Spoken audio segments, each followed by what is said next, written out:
Alright, so this video is going to be a guide with essentials that you need as a beginner to get a beautiful, flawless wig install. So first things first, shout out to Myfirstwig for sponsoring this video and sending me this wig to use. I did my best to make this tutorial quick and easy to follow so that we're not here all day.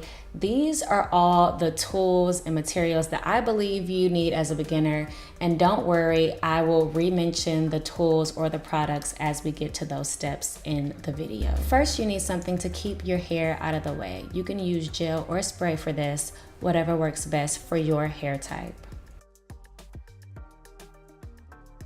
This next step is optional, but I recommend if you're a beginner to use a wig cap to keep your hair down and prevent any snagging from the wig. As a beginner, having a pre-plucked and pre-bleached wig is the best route for you to go. Matching the lace with your skin tone is essential, and I have found that using either a spray, mousse, or a tint is the best option for this, opposed to makeup. You want to have an edge stick to tame the flyaway hairs, and you also want to have a pressing comb to press those hairs out of the way so everything stays in place while you are applying the wig.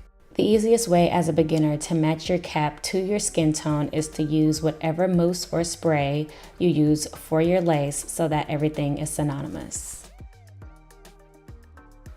Going back into the wig kit, I'm going to take these clips and I'm going to clip all of the hair that I just placed to keep the hairline out of the way. An eyebrow razor is probably the safest, easiest, and cheapest way to cut your lace. I start by creating slits so I can work in sections. You also want to use your eyebrow razor to cut away the excess lace around your ear and create your sideburns.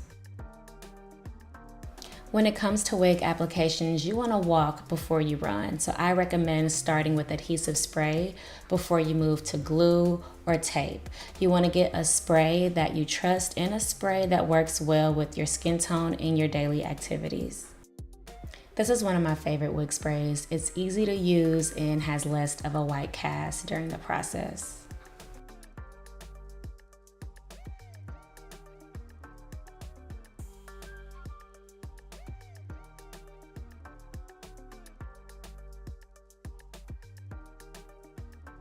Going back in with our trusted eyebrow razor, start to cut away the excess lace. The eyebrow razor is the best because it kind of creates those jagged edges for you that create a more natural hairline and not a straight across appearance.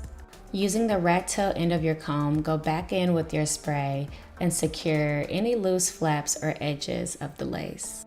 Be sure that you are using setting foam and not mousse when you go in and apply this all on the hairline to achieve that final melting effect. Make sure you have something to tie down the lace with. An elastic band is going to be the best and easiest option for this. While the lace is melting into the skin, this is a good time to style the hair. Having good quality styling tools goes a long way, so just keep that in mind because your wigs are fragile. The more care that you take of them, the more longevity they will have.